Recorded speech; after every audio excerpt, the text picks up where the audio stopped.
அனைவருக்கும் வணக்கம். NEET UG 2025 public notice January 14 release பண்ணியிருக்காங்க. அதில் என்ன சொல்லியிருக்கிறாங்க அப்படின்னா, ரெண்டு முக்கியமான தகவல் சொல்லியிருக்கிறாங்க.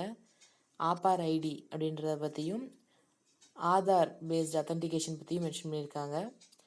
ஆபார் ஐடி அப்படின்றது automated permanent academic account registry.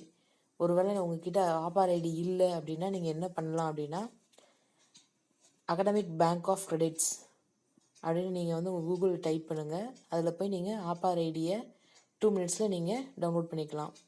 நீங்கள் ஆபார் ஐடிக்கு என்ன இன்ஃபர்மேஷன் கொடுக்கணும் அப்படின்னா, அதில் நீங்கள் ட்ராப்பராக இருந்தீங்க அப்படின்னா உங்கள் ஐடென்டிட்டி டைப்பில் நீங்கள் நன்னு கொடுத்துட்டீங்க அப்படின்னா போதும்.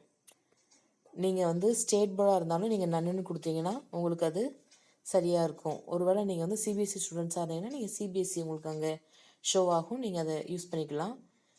நீங்கள் டிஜிலாக்கர் ஆல்ரெடி வச்சுருக்கிறீங்க அப்படின்னா உங்கள் டிஜிலாக்கர் வழியாகவும் நீங்கள் ஃபெச் டாக்குமெண்ட்டில் ஆபார் ஐடின்னு கொடுத்தீங்கனாலும் 1 minute உங்களுக்கு ஆபார் ஐடி ஜென்ரேட் ஆகிடும். ரெண்டாவது தகவல் அவங்க என்ன கொடுத்துருக்குறாங்க அப்படின்னா, நேம், டேட் ஆஃப் பர்த் இதெல்லாம் 10th மார்க் ஷீட்லையும் ஆதார்லையும் ஒன்று போல் இருக்கணும். அது மட்டும் இல்லை, நீங்கள் 10 இயர்ஸாக ஆதார் அப்டேட் பண்ணாமல் வச்சுருந்தீங்க அப்படின்னா உங்களோட பயோமெட்ரிக்ஸ் அண்டு ஃபேஷியல் ரெகக்னிஷனை நீங்கள் டேட்டாவை அப்டேட் பண்ணிவிடுங்க.